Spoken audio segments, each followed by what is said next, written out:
thanks to the work of Scott McKnight and Tom Wright and others.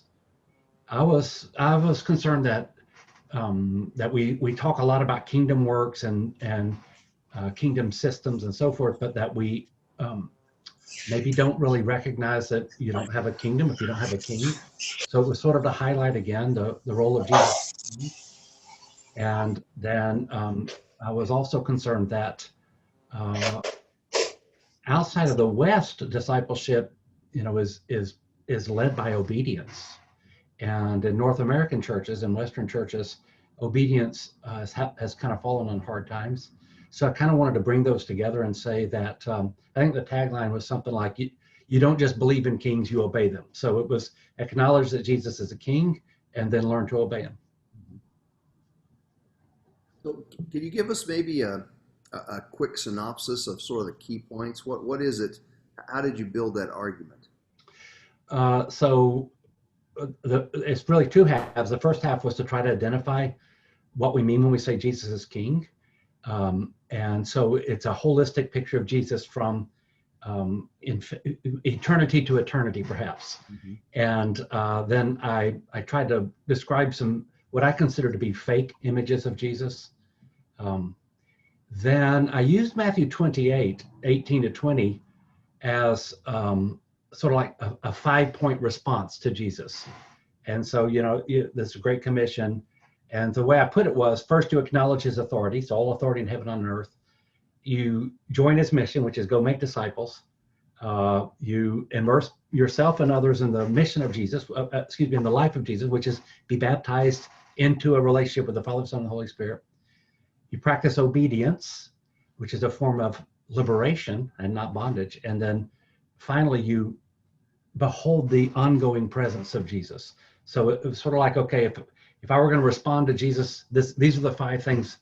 They're like benchmarks or touchstones. They're not comprehensive. There's nothing inherent in that text, I think, that suggests this is the Christian program. It was just kind of a nice way, I thought, to say, here's a proper response to the king.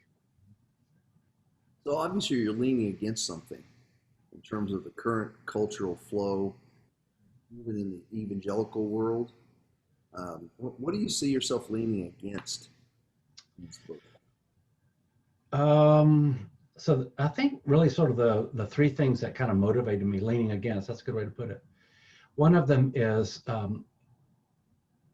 what I consider to be the crisis of cultural Christianity, that as the bottom drops out of cultural Christianity, we have to make a decision whether we're going to go all in or just abandon, the Christian faith altogether. My experience suggests that cultural Christianity is really collapsing in North America, and so I wanted to challenge people. Either get all in, go all in. This is,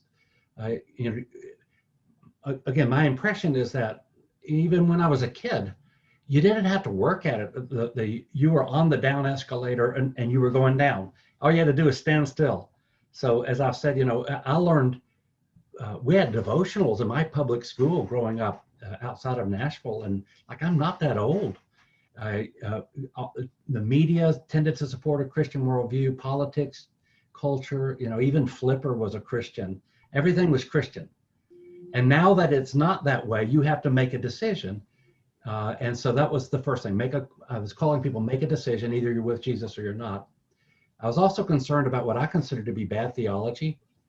The bad theology so it's theologically right to say we're never in no way, shape, or form saved by our works, only saved by faith. But what I often hear is a dispersion towards obedience, as though obedience is somehow a work, and therefore we don't really bring that anywhere near our salvation. When over and over and over again we're expected to obey. I think was interviewing with a rabbi the other day, and he said there's something like 280 explicit commands to obey in the Hebrew scriptures. I haven't counted them, but I'm quoting him. Over and over and over again, this simple things like, if you love me, you will keep my commandments, and the wise and foolish builders, and the not everyone who says to me, Lord, Lord, and that Jesus learned obedience, and the obedience of the gospel Paul refers to in Romans 6 over and over and over again. We read this So I was concerned that there's bad theology that marginalizes obedience and just doesn't realize how beautiful obedience is. And then third, I'm distressed about progressive Christianity. So I don't want to pick a fight with anybody, but my opinion is that American progressive Christianity is ultimately leading people away from the real Jesus to sort of a Jesus of our sentiments. And so I spent some time just talking about why we want to embrace the Jesus of Scripture, even if it doesn't always make sense to us. And so I was pushing back a bit against that. So when you draw that line, typically some people might hear this as conservative and liberal in terms of, the theological landscape. But I'm thinking you're not drawing that line there. You're moving that line back more into a conservative type thing and suggesting that maybe some people in, whether we use terms like evangelical or whatever, might be in the camp that you're leaning against. Names here, but I just, So I'm Orthodox small o. I'm Nicene Orthodox. I tend to be attracted to the creeds, the great confessions of the faith. I like the great doctors of the Christian faith. Augustine and Aquinas are the guys I go to. But at the end of the day, I want to be measured by Scripture. Mm-hmm. And so I actually do think that North American Christianity is really accommodating of secularism to the point of often losing what I consider to be really important theological tenets of the Christian faith. Things like the atonement, like the divinity of Jesus, the authority of Scripture, even fundamental things like the historicity of the resurrection of Jesus, the absolute mandate to live a holy life, what the Bible says about these things. So yeah, I found myself wanting to push against that. And when it was only the mainline Protestant denominations, they were far enough from me that it didn't attract a whole lot of attention. Mm-hmm. But then when I began to see my own members, really enamored with authors that I thought were beneath Orthodox Christianity, it became kind of urgent to me. So you probably know I've spent quite a bit of time sort of chasing those windmills.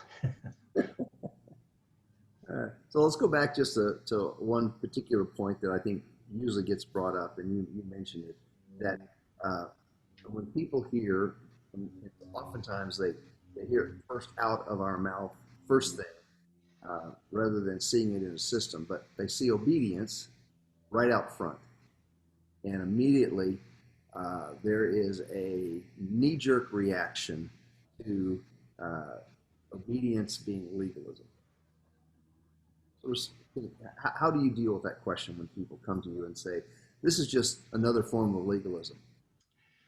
Well, we invented the word legalism to describe something, and we get to decide what it's describing. I would, in my mind, legalism is one of three things. First is the belief that we're saved by works.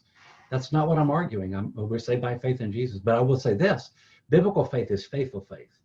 And those of you who've read the work of the works of Matthew Bates, I think Matthew Bates has he's just nailed it on describing this cheapened view of faith that says somehow if I just have this momentary insight into Jesus, where for momentarily I love him and I like what he's doing, then I'm saved and now I can go back to my otherwise pagan life. I'm arguing that's not faith. It's not biblical faith. It's nowhere near biblical faith. So Jesus never came and said that. Look at the life of Jesus. He calls for discipleship, which necessarily involves obedience. The second thing I would say about legalism is that legalism is, it generally attaches itself to traditions. And so I think of traditionalism, the idea that our traditions, the means of obedience or the means of carrying out biblical doctrines is the only way to do it. And so it becomes judgmental, fearful, divisive, And a lot of us are fleeing that. And then legalism also maybe is kind of like a worldview that just has a deeply held suspicion of everybody else. And so I'm not arguing any of those things. My tradition is, in my opinion, one of the most legalistic traditions. And I've done everything I can to escape it. So I'm not looking to go back to it. But what I am suggesting is that when Jesus says, if anyone wants to come after me, he's got to do something, then we need to take that seriously. He's got to do something. So I told a story. I want to be mindful of the time. You can stop me when you want to, Roy. But in the book, this literally happened to me. When I was a kid, we hung out in the streets, and there were a couple of women that lived down the street from me. I want to be kind of general here. And I'm really sure that they were molesting boys. My friends would go into the house, 10 and 11-year-old boys. These were women, grown women, adults. And the boys would come out and tell stories. Well, before I understood that, as a 10 or 11-year-old, I was sitting on the front porch with a bunch of my friends and these two women. And some guys came up knocking doors, witnessing Jesus, which I'm proud of. I've knocked on thousands of doors. I believe in it. And I'm proud that they have the courage. So I don't want to be really critical of them, but they came up and they said, "Are y'all saved?" And one of the women said, "Well, I don't know." He said, "Well, all you have to do is say this." And so she says the sinner's prayer. And when she finishes, he says, "You're saved now." And she says, "Do I have to do anything else?" He says, "No, you're saved. You can't lose your salvation." Everybody looked around a minute. He left. I'm pretty sure he was proud of himself. He just saved a group of people. She felt pretty good. And she calls one of the boys into the house, closes the door. I left and never came back. Even at the age of 10, I knew that's nothing like what Jesus called us to. Mm-hmm. And so that's what I'm combating, is the idea that I can say some formula. A formula that's not even in the Bible, by the way. I can say this formula, have a momentary period of enlightenment, and then go back to my pagan life. That's just not what we're called to. It's so beneath the call of Jesus. So there you go. Long answer. Yeah, perfect. Beautiful. So I know this for you is in a series of decisions that you've made over the past few years. You ran into Jerry Trousdale and got exposed to DMM and went to Sierra Leone and have been on a journey. And for those of you that are listening now, we may not get as extensively into this as you would like. But I just interviewed David for a podcast that we're doing through New Generations, where we specifically talk about the work at North Boulevard and his story there. But I'd love to get into a little bit of it today. Can you talk about how the concepts of disciple-making movements came into your life? Wow, it's like one of the most generous things God has ever done to me. Our church had a crisis. So when you think of our church, before COVID, we were right at 3,000 people. And think of First Baptist down in some southern town, and that's us. It's 75 years of tradition, largely white church, doing the same thing for 75 years. Not cursed, not bad, that's just who we were. We went through a crisis in 2011 and 12, or really 11. And I had decided to leave. Actually, most of the staff had gotten their resumes out. We were ready to go. And the leadership asked me to stay. I went away on a retreat and prayed, and I said, "Okay, Lord, this cannot be all there is. I don't want to do this. I just don't want to do this anymore." Babysit a church, or I felt like the program manager on a cruise ship. That's what I felt like. And so I knew that disciple making was the thing. I just didn't know what it was. And I'm embarrassed to tell you, I'd never heard anybody talk about it. So I just came back and I said to my elders, we laid out a vision that the real heartbeat of it was, we want to make disciple making the main thing, and really in a lot of ways the only thing. And we want to plant churches, tens of thousands of churches. And I remember presenting this to the elders, and I essentially said, if you want me to stay, this is what I'm going to do. And if you don't want this, then no problem, just tell me and I'll leave. But this is what I'm going to do. And in a 60-minute meeting, it was a late Wednesday night, they were tired and they looked bored. They just said, "Well, okay, if you want to do that, that's fine with us. You can do it." And it forever changed everything. It's like it changed the whole church. And I still laugh at how nonchalant they were about it. Like, yeah, we don't care. I said, we got to raise money. I said, this will change my ministry. Yeah, okay. And what else is on the agenda? You know, it was just that quick. And it really did change everything. So I didn't know anything about either of those. But as we started to pray, and I found allies in the church, you know, there were a lot of people who weren't allies. They weren't against us. They just didn't care. We still got a lot who don't care. But there were allies who were waiting for the big thing. I began to connect with the allies. We went through long periods of prayer and fasting, asking God, show us what to do. We did a fundraiser to sort of launch the ideas and to start our church planting ministry, and raised right at $5 million, which was really cool because it wasn't for a building. It was for something people couldn't see. It was a vision none of them had ever heard. I can remember debates about church planting. What is that? You know, that sounds hoity-toity to us. Who do you think you are? Just weird stuff because no one had ever heard of it in my church. And when we would say disciple making, they would say, what is that? What does that mean? And here's what happened. Here's the beauty. God just kept bringing people to us who showed us what we needed to learn, and who led us. Like, I mean, Jerry Trousdale, in my opinion, he deserves his own chapter in the history of Christian missions. And we never recruited Jerry. Jerry heard about us and just switched his membership. And I remember thinking, oh, you're going to be so disappointed here, Jerry. We're nothing like what you're hoping we're going to be. You know, we're so tiny and so small. But God brought Jerry, and he opened the whole world up to us. So, Roy, I don't know how many churches we planted, but in the last 12 months, we've probably planted 60 churches, maybe something like that. All of that because we just said, this is what we're going to do. We're not going to take no for an answer. We don't know how we're going to do it, but we're going to die trying. And God just says, okay, thank you. That's what I was looking for. And he just keeps throwing stuff at us. We had a guy give us $700,000. Now, don't repeat this. This is recorded. Gave us $700,000 about 4 months ago, and said, I really like this church planting thing. Would you use my money to plant more churches? And I said, absolutely. If you got more, we'll use it too. So God just keeps throwing it at us. So I hope I don't sound like I'm bragging, because really we don't know what we're doing. But God just keeps bringing resources to us.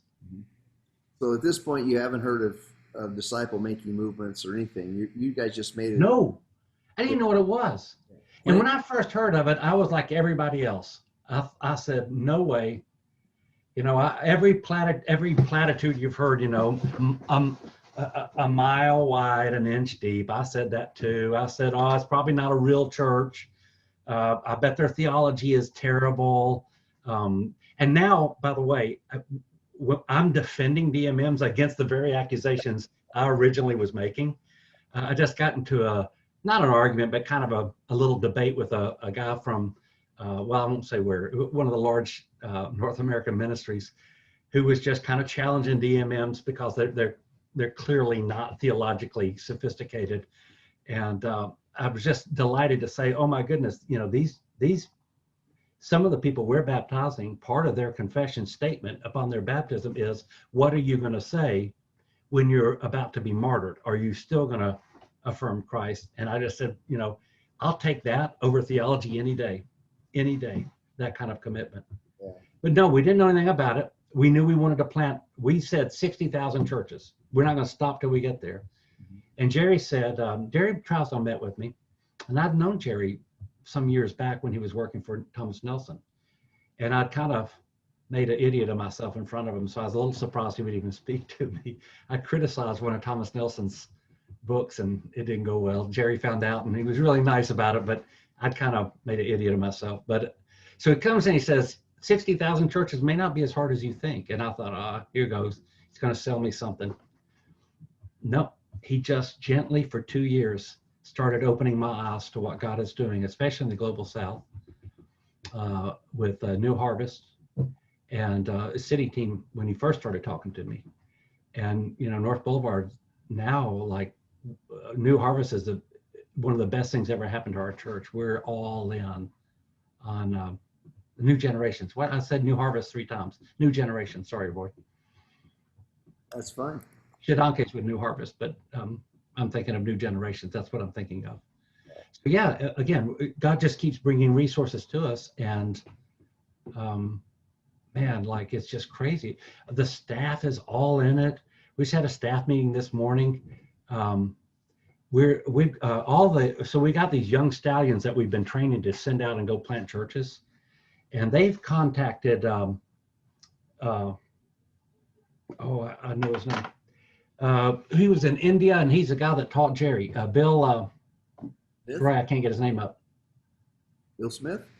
No, one of the fathers of DMM, at least with he came and he trained Jerry and Shadanke in 2004. David Watson?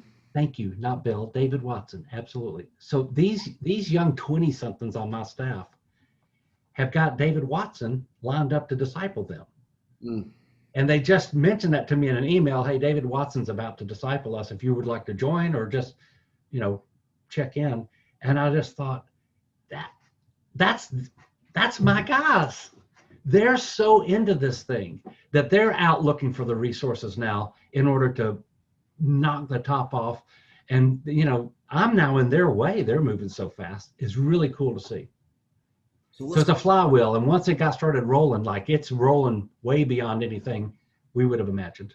So let's go back to some of the, maybe the nuts and bolts to how things happen as you began to overcome your own objections and stuff.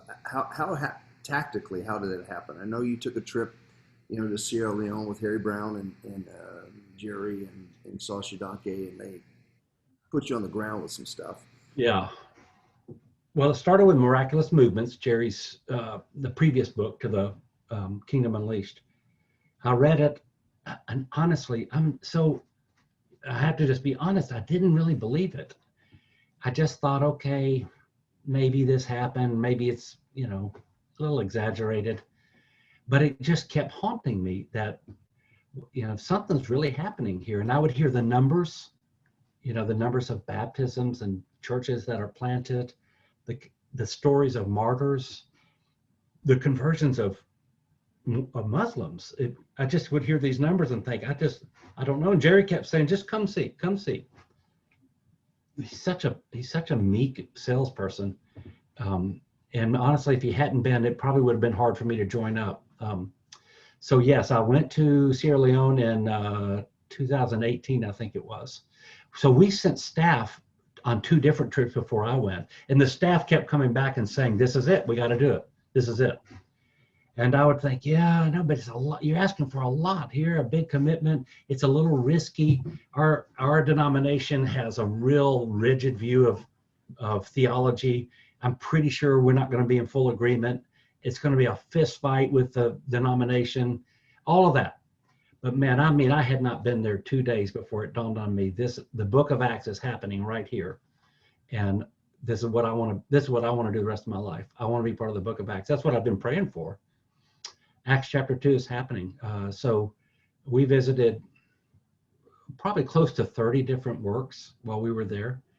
And everywhere you go is just story after story after story of people ordinary people who have come to follow Jesus and make extraordinary sacrifices with crazy amounts of joy and commitment, and then go out and reach somebody else. In fact, they're reaching other people before they're even fully reached. You have disciple makers who aren't even fully disciples yet. So we were sold. We came back and we went all in.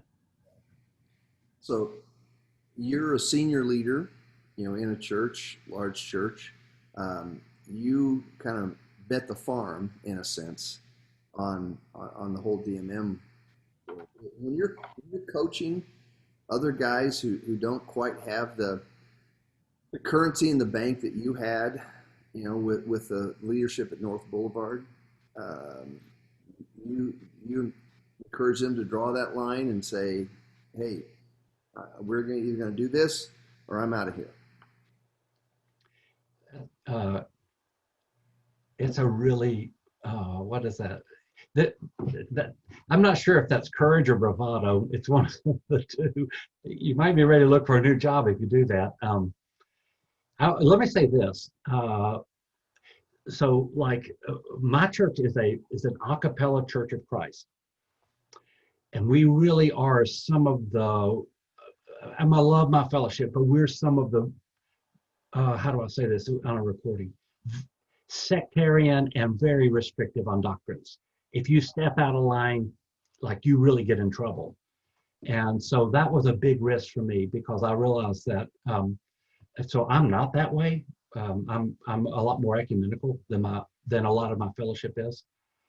But I wasn't sure if my church would follow me or not. And so that was a big risk for me. And the church has followed, happily followed. So it was really cool.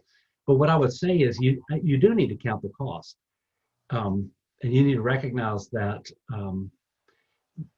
that a lot of our churches just don't think this way. A lot of our churches, they look at you as their pastor. They, as one person said to me, I don't care about all that stuff you're doing in Africa. I just need to know you're going to be there when I'm sick.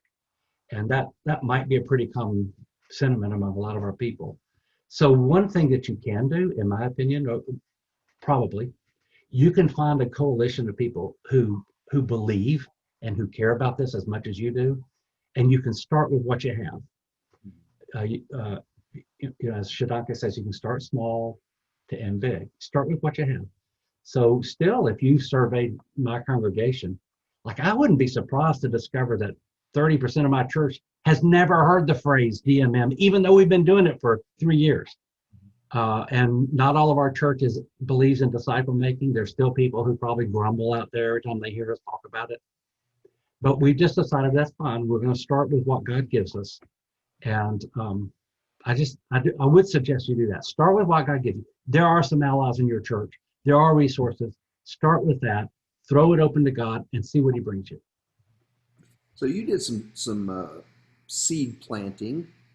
Tim's asking this kind of question. What did you do with the folks at North Boulevard to kind of bring them along in this process as you were having these revelations and making these commitments? You did some stuff, Sunday mornings, that kind of stuff. Tell us about that. Yeah. Well, so remember, sell the need. That's always been like a big thing to me. Sell the need, not the strategy. Because everybody's got a strategy. People who don't have any skin in the game, they believe they've got a better strategy than you do. No matter how much experience or training you have, they know they have a better answer than you do. But they'll agree on the problem. And so that's really the first thing I did. I sold the problem over and over and over again. I just said, if you're okay with what's happening in the Christian world today, don't do anything. But if you're not okay, join me. If you're okay with the fact that, somewhere in the vicinity of 40% of the world does not have a Jesus option, if you're okay with that, don't do anything. Just keep doing what you're doing. But if you, like me, aren't okay with that, I need you to join me. We're going to figure out something. We don't know what it is. We're going to figure out something. So, if you're okay with the fact that your own adult children have left Jesus, then don't do anything.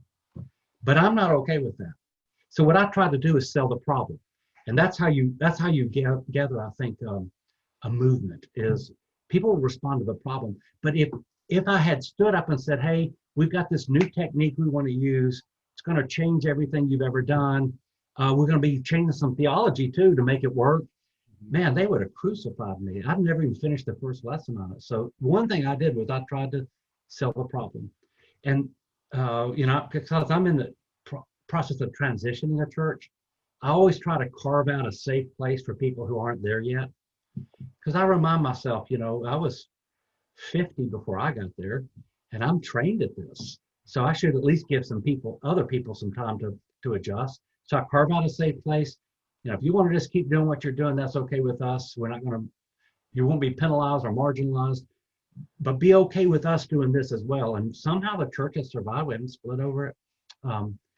Inspirational stories, so I'm part of Renew Network, and there was an article just came out. If you want people, I'm trying to remember how it's worded. If you want people to know the truth, give them facts. If you want people to love the truth, tell them stories. So as you start telling people stories about lives that have been changed and people who've been reached, they fall in love with it. So again, before COVID, we've had 5 more trips planned. Everything's on hold right now, but 5 more trips planned over to West Africa. I'm not sure where all it would be, but West Africa, and a line of people waiting for their turn. They want to go, man. They want to taste it. And for those of you listening, if you're interested in getting on that into that flow of things, just contact me.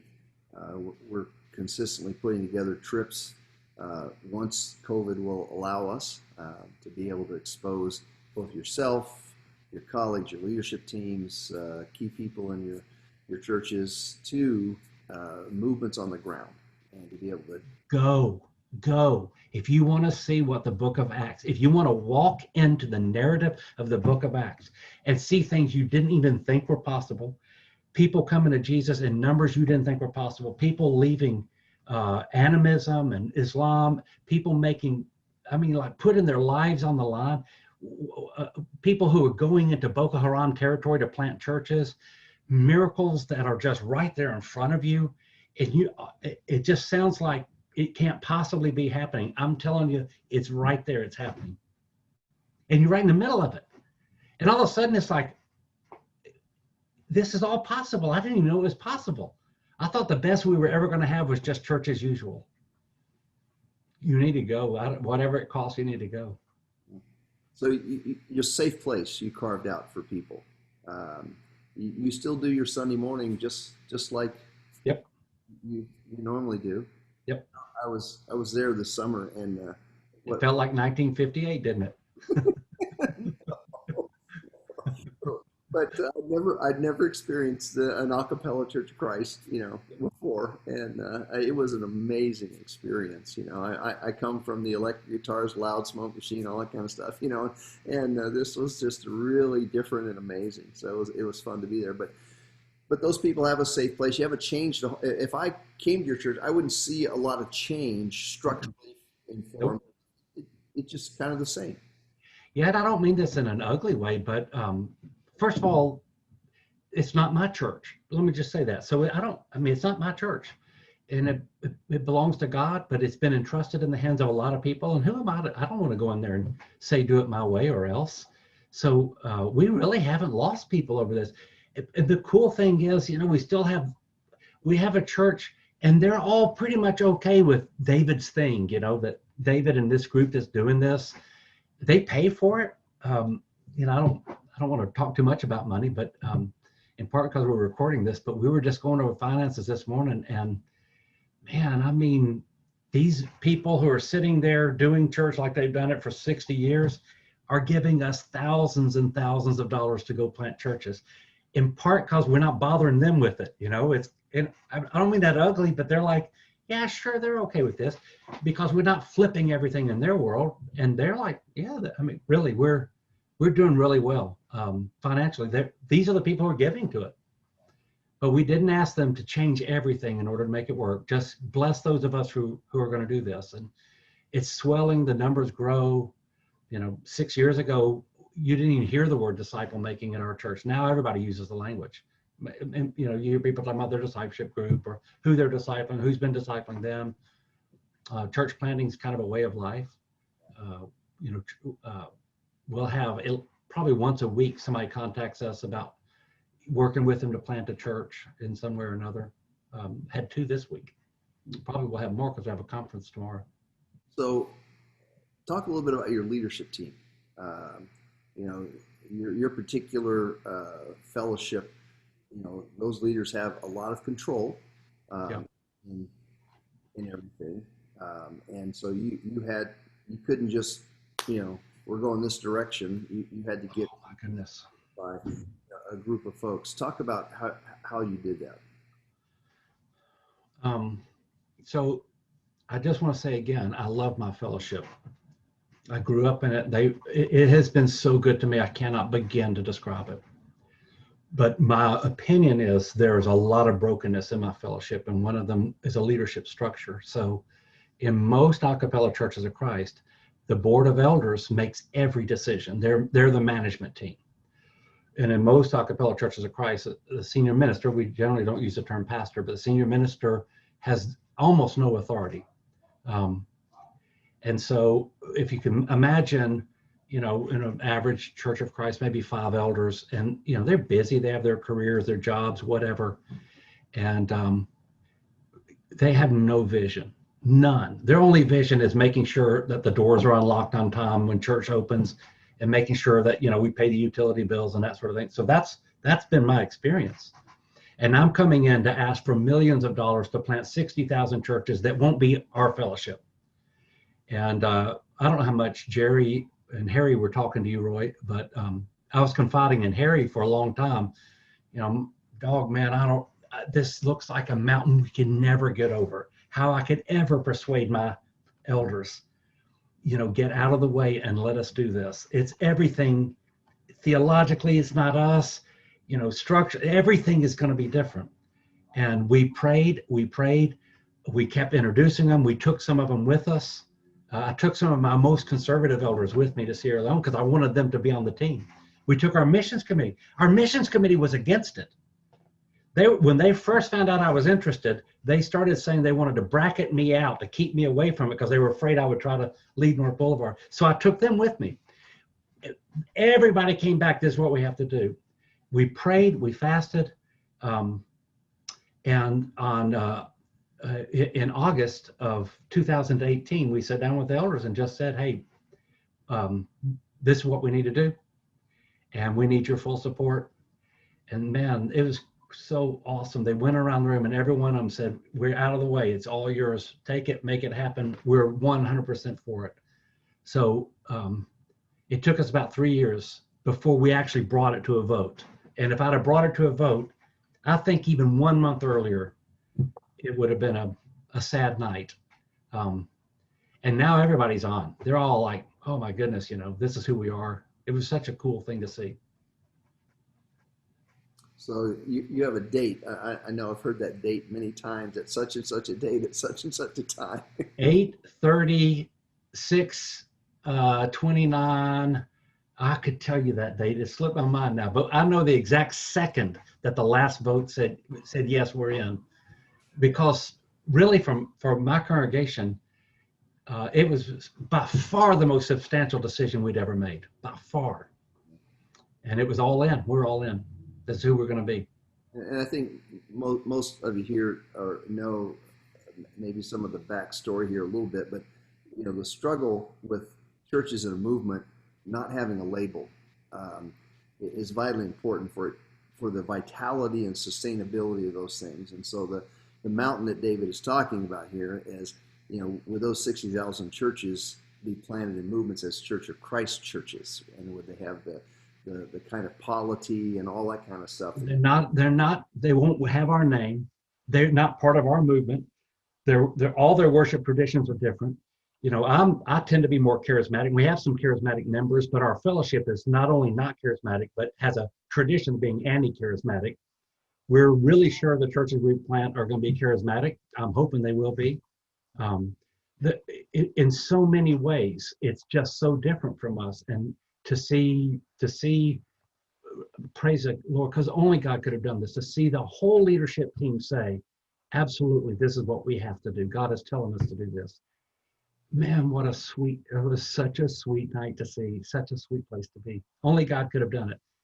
And it took a while, but it's sweet. I would guess too, the trips were vitally important, but there were, Jerry being present in North Boulevard, having a voice there. Yeah.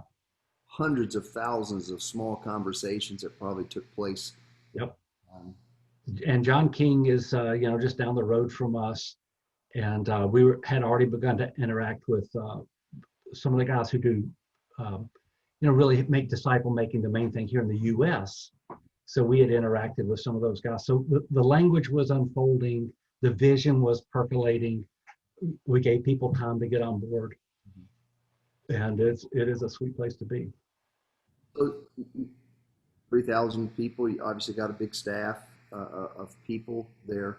Talk a little bit about how this has impacted your staff, and currently, what kind of strategies are you guys pursuing, with some of those staff? So before we had ever heard of disciple making movements, we had decided to try 3 different things for church planting. One of them was campuses. We wanted to open new campuses. for us, it was sort of like a first grade. It was just learning to do something different because we'd never done it before.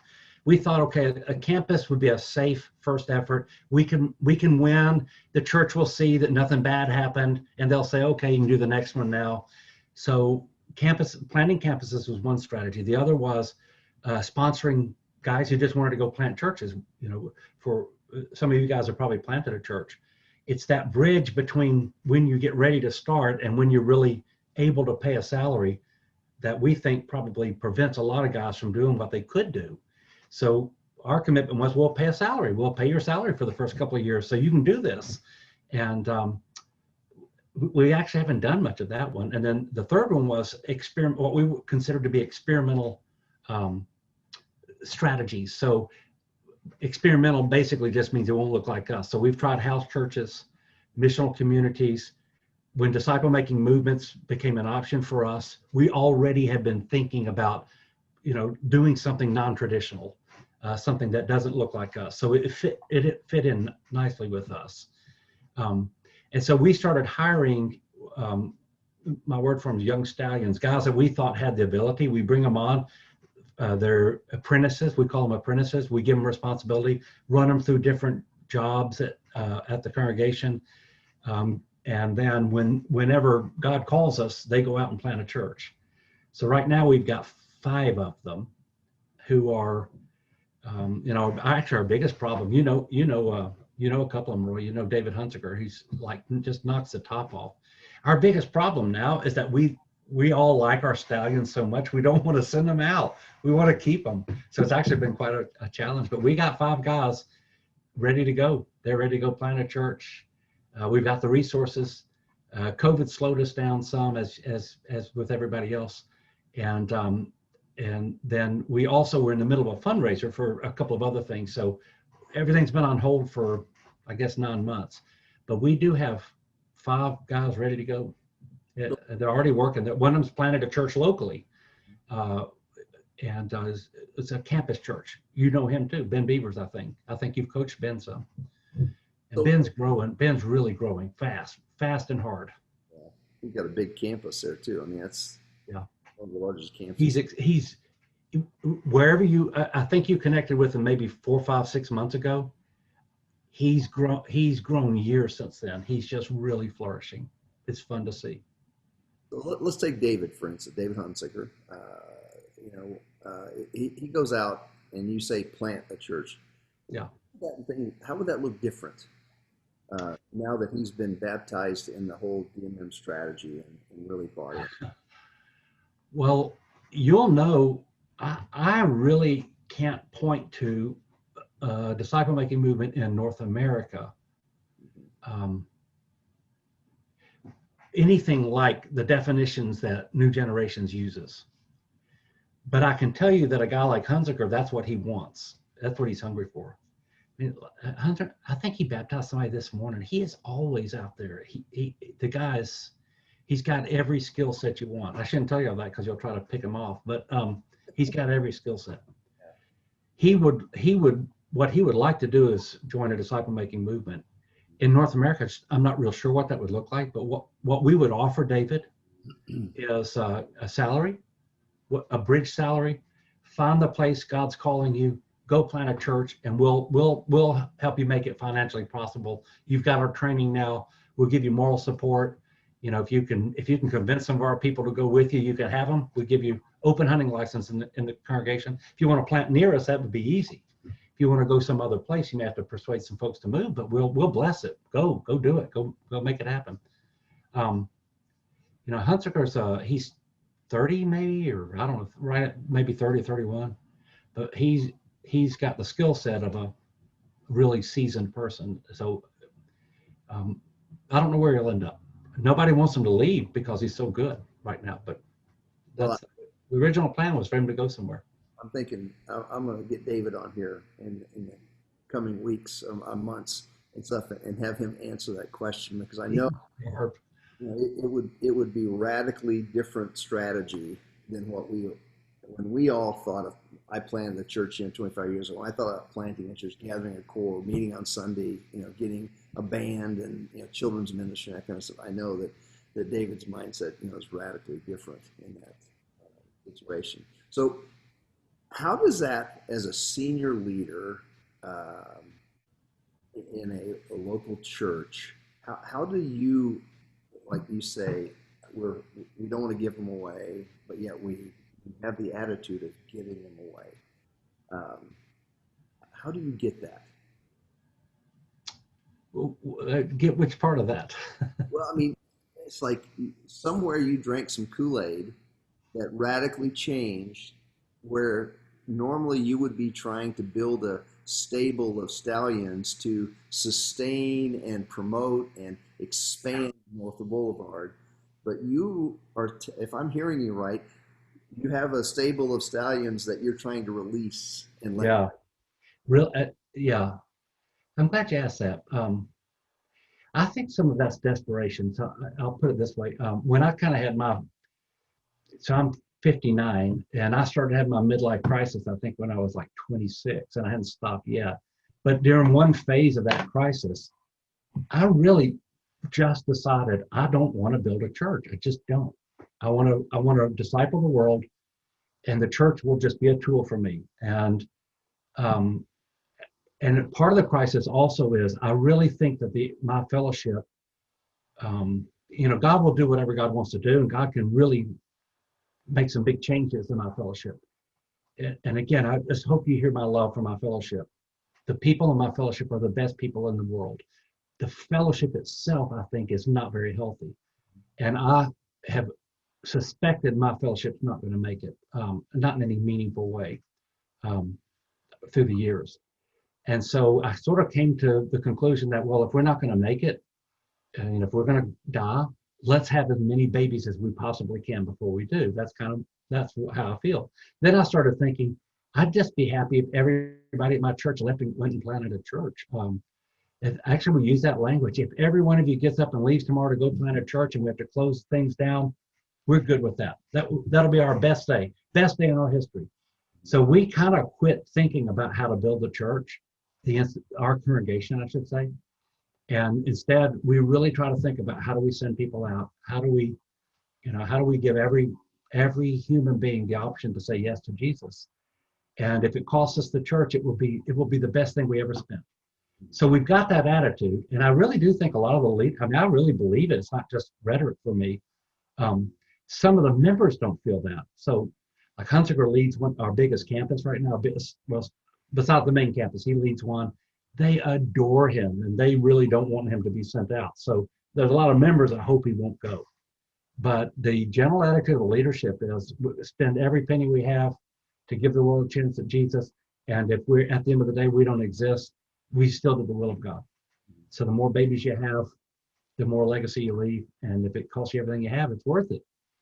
And maybe, again, some of that may be not as noble as it sounds. It may just be a recognition my fellowship may not make it.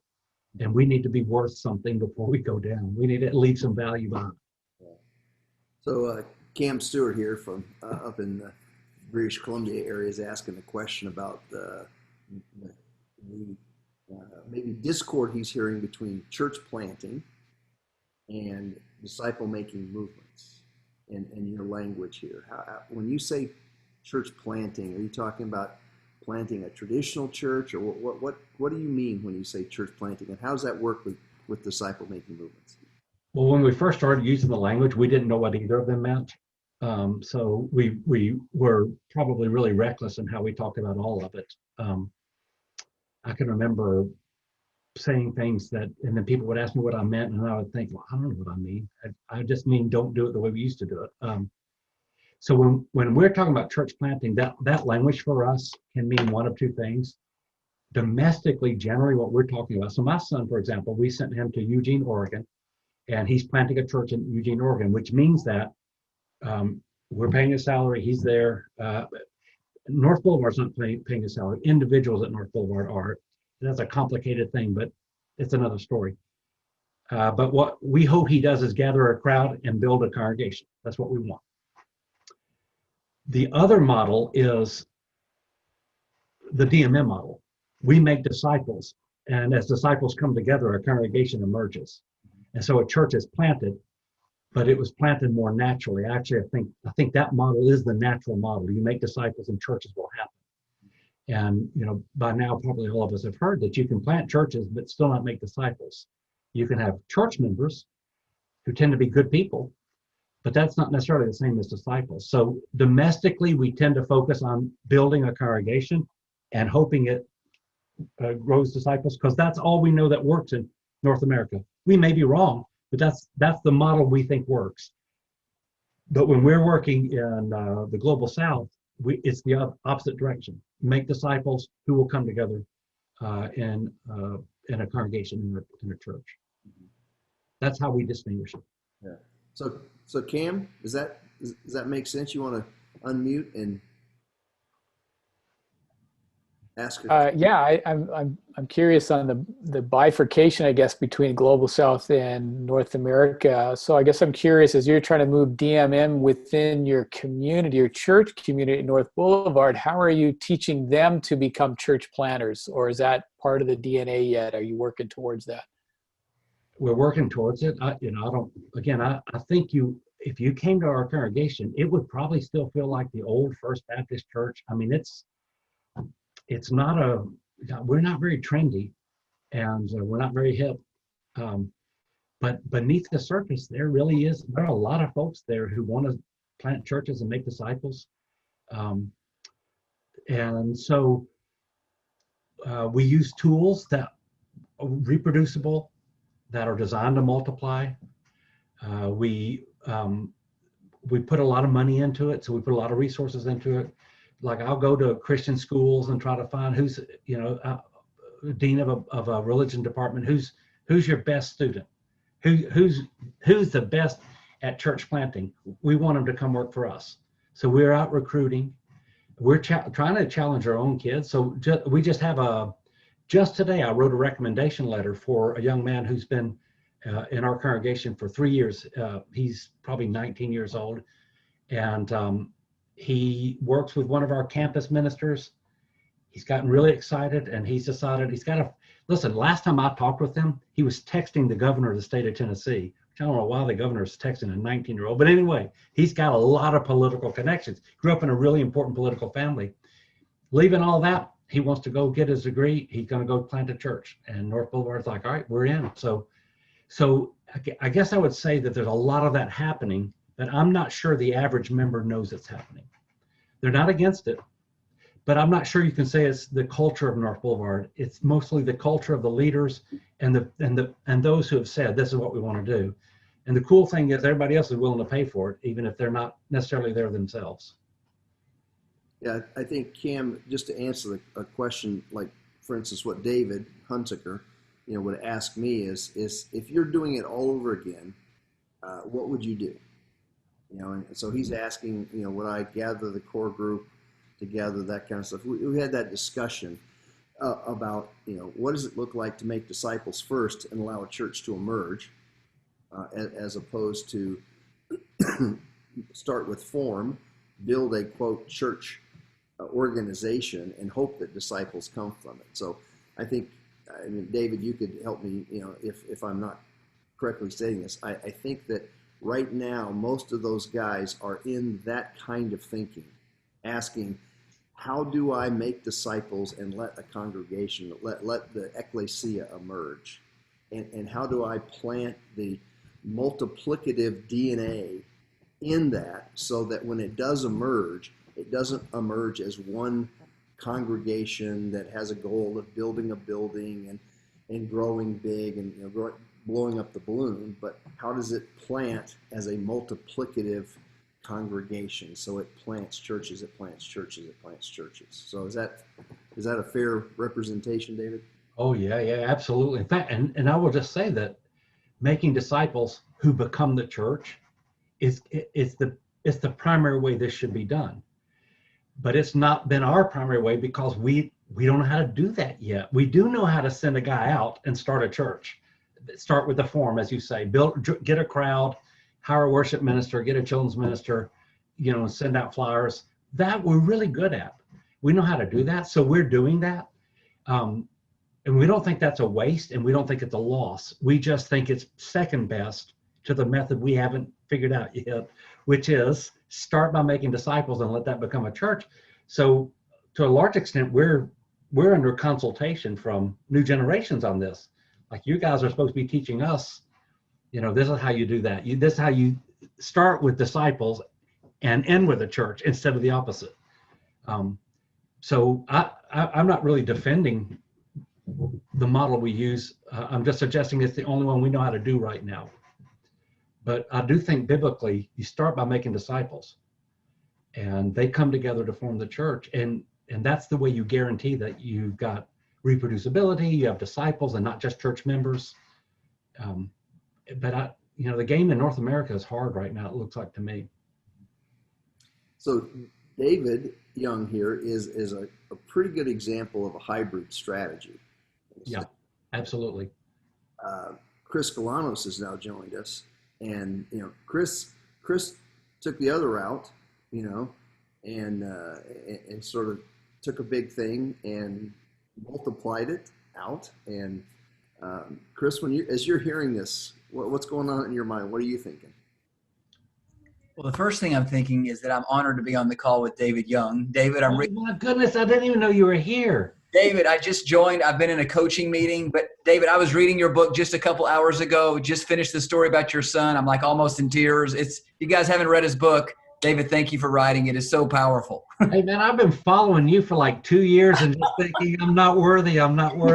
This is a courageous man right here. This is courage. Look at the courage.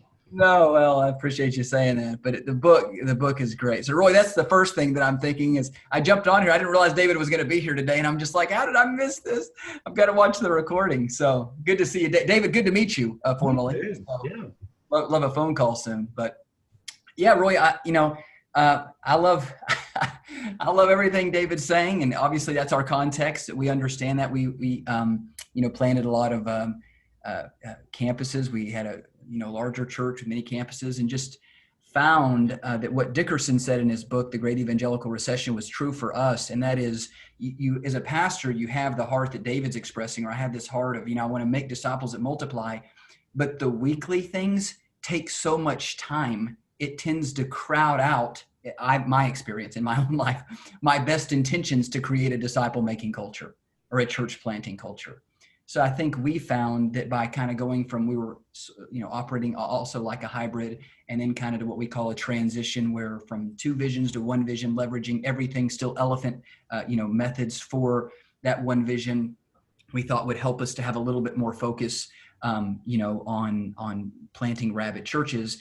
And then ultimately what we found, as Roy knows, is that as we moved beyond hybrid, where like David's saying, not everybody really knows about it. So there's not, you don't have people kind of going, what are we doing? I don't understand this and all that. Once we moved into, hey, we are pursuing, disciple making, and we are going to leverage everything in our church for it. We found that a lot of people didn't love that idea because, to David's point, now they know about it, and they're going, I'm not too sure about this.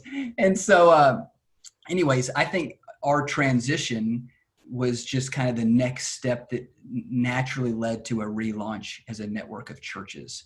So we had 2 years post our 10-year anniversary where we were in the Coliseum with all of our 10 campuses making this announcement, and 2 years for people to really wrestle through how do they want to be a part of this, and our staff to wrestle through how do we leverage our ministries for this. And the truth was, we began to leverage everything for DMM. As Roy often says, things began to move away from us. I mean, because all of a sudden now that we're leveraging everything for DMM, we're like, should we invite first-time guests? No, I don't think we should. I think instead we should start groups in their homes. Well, then we realize if we never have a first-time guest come again, and we're also sending people out to plant these DMM churches, at some point, I don't know if anybody's going to be here. And so that's why I love David's point about just wanting to give birth to all these babies, and whatever happens with the church is fine. I think that's how we were. We had these forums. We liked these forums. It added people to the kingdom. Those forums do addition. And so I don't disparage at all what, we had done with our 10 campuses in our first 10 years, but we just got desperate for multiplication. We got desperate for seeing 1 million people reached, or our whole people group reached.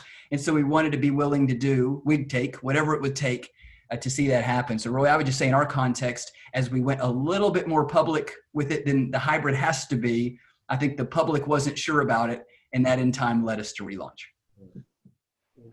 So it's like all I can tell you guys about is what it might be like if you ever did it. Chris can tell you what it's actually like when you do it. So David, would you say this has been easy or hard? It's a lot of work. So it's a lot of riding 2 rails is really a lot of work. You know, so I've got 2 funerals this week. I'm speaking I had a radio interview yesterday. I had a radio interview this morning. I'm speaking at a conference tomorrow, one on Friday. And then I'm doing all the pastoral stuff, you know, everything that First Baptist pastor is doing down in Old Town, you know, Southern Town. And it's just like more work than anybody can manage. That's hard. That's hard. But what I can say is that it's the most exciting part of ministry. This is the most exciting period of ministry in my whole life. But again, I just will say this: riding 2 rails is probably the only thing I know how to do. But I really admire the guy that just spoke, who said, we're just going to go all in and see what happens. And like we're telling stories about you, Chris, at our church. This is what it looks like when a guy says, you know, I'm jumping. I'm on the cliff and I'm jumping. I'm putting all my cards in the middle. And what I hear is that if anyone has been prepared by God, you have for it. So I just want to say that. But Chris, you might want to speak to that just a little bit. You and I have had numerous discussions about the kinds of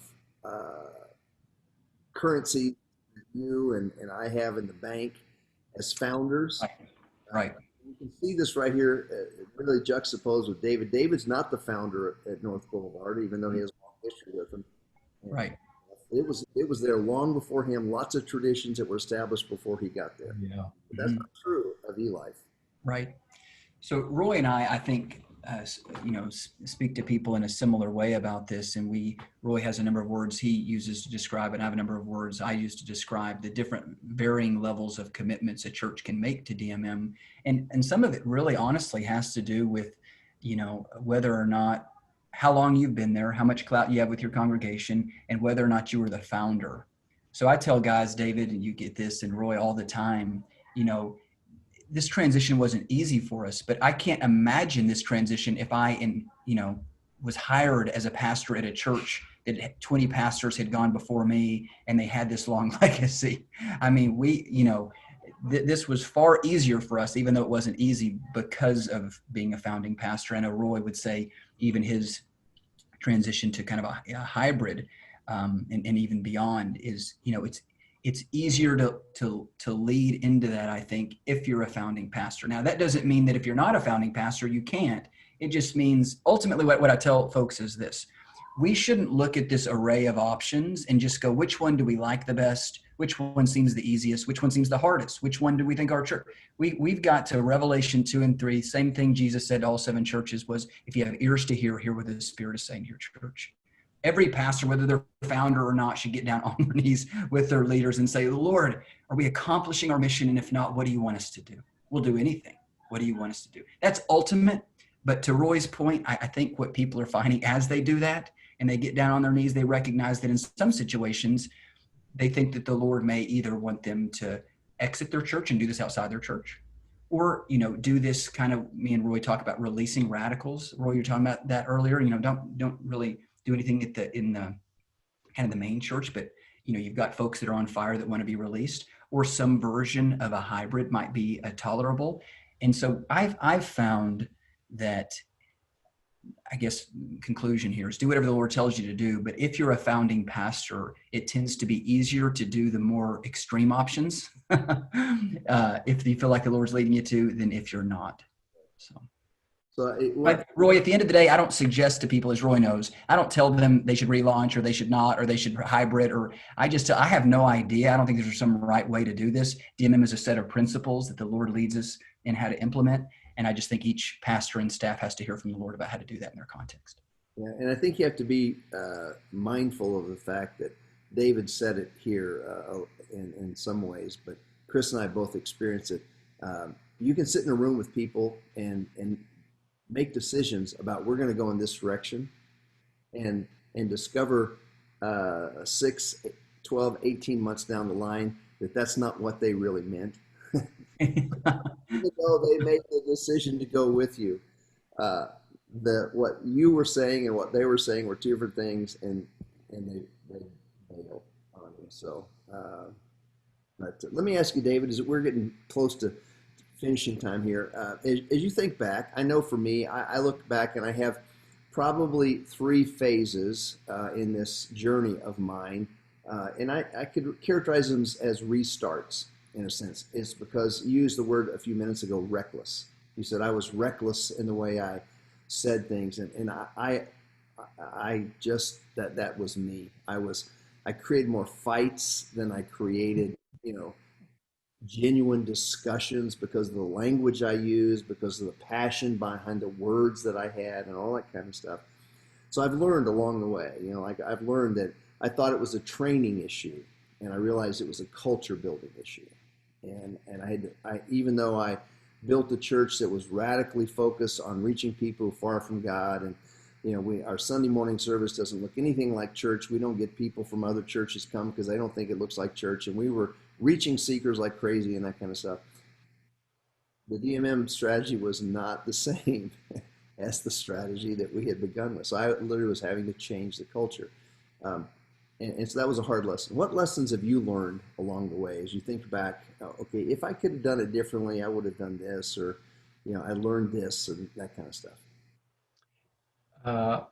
So one thing I've learned is that good coaching from someone who's been down the path that you want to go down is the fastest way to get to where you want to be. I think Chris, somebody told me that has David Watson been coaching you, or I've heard a couple of the guys have been coaching you in what you're doing. It may not have been David. David has been a coach, but Stan Parks has been our primary coach, and Stan was kind of mentored by David at one point. Right. So I wish I had found a coach years ago, because you just flail around trying to figure it out. Even if you have a great vision and a great passion, you flail around a lot. Get a coach, get somebody who can walk you down the path and get you through all the, the false starts and the dead end paths that you would necessarily have to experiment with. That's one thing I learned. I did learn also be gentle with people. It just took me years to get to where I am, and I do this for a living. I do this full time, and I owe it to people that they should have the time also to process the kinds of changes that I think we should make. It's not fair, in my opinion, it's not fair to stand up and announce some Sunday, that we're going in a brand new direction. It took me 6 years to get here. You've got about 30 minutes to make your decision. Maybe there's some environments where that's ethical, but in my environment, it didn't feel ethical to do that. And so again, we just always try to say, when the Holy Spirit catches you, there's where we'll be. And until then, don't worry, just stay with us. I wish I had seen what God was doing years before I did. I wish I had been. I wish I'd just been more open to what God's doing. I don't know that I was. I don't. You guys. I assume most of you guys are pastors, and you just get in a rhythm, kind of almost a rut, and you just. I don't know. I just didn't see what God was doing, so I kind of wish I had exposed myself to what God was doing, and I don't know. I don't feel like that's a very good answer to your question, Boyd, but those are the things that pop in my mind. Good. So, you see a lot of folks on here that have interest at different ages and stuff. Just what advice would you give us in this process? Well, so here's what's helped me. When it sort of dawned on me, okay, this is what I want to spend my life doing. That's what I think God's calling me to do. Then I really did drive a stake in the ground, and I just decided that this is that nothing's going to stop me. I'll work around any obstacle. I'll negotiate, any person who's pushing back. I'll find a way around it. I'll find anybody who's willing to partner with me.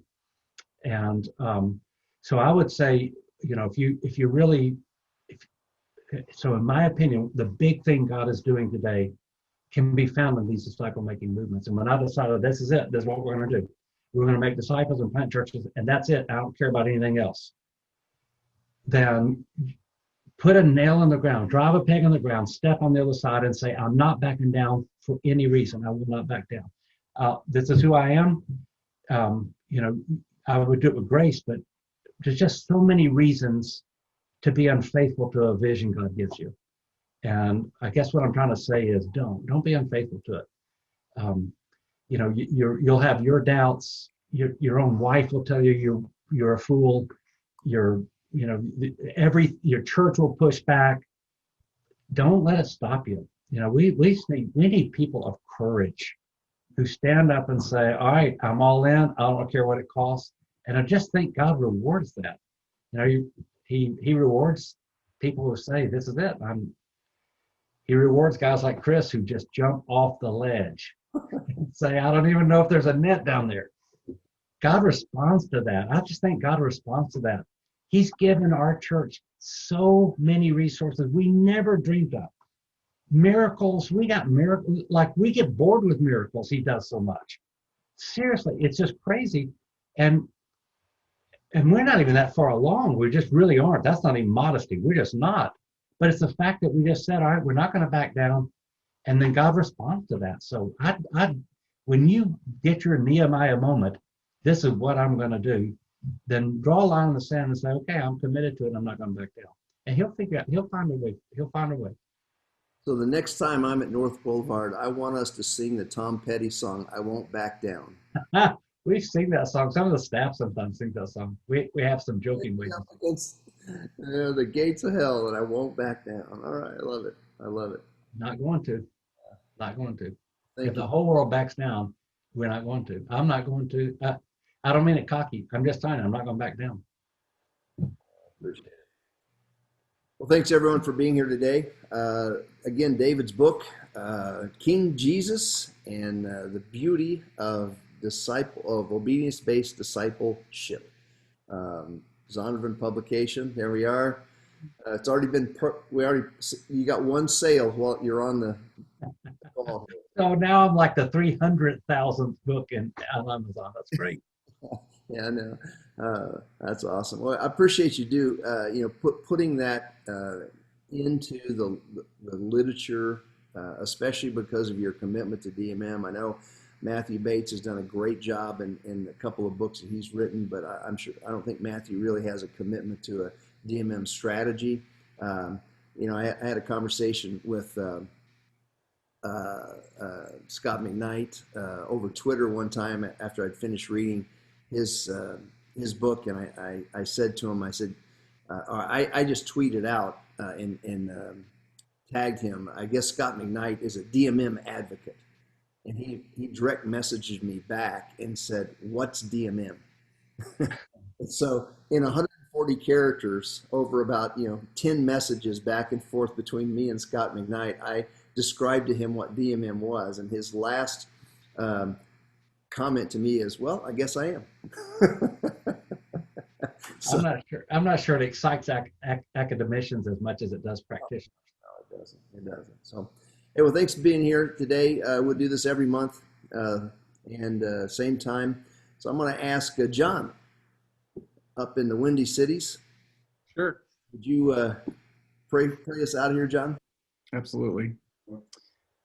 Oh, Heavenly Father, I thank you so much for allowing us to be able to gather like this and hear from David and the ways that you have been working through him, and just so grateful, God, for the ways that you are revealing yourself and your plans for making disciples of everyone in the world. I pray, God, that wherever each of us are at in the process of exploring DMM, I pray, God, that our first commitment would be to your will and your desire. So I ask, God, that you would continue to reveal yourself and bless the work that is going on and is represented here on this call. God, we pray that you would receive all honor and glory, and we pray this in the powerful name of Jesus. Amen. Amen. Thanks, everyone. Thank you.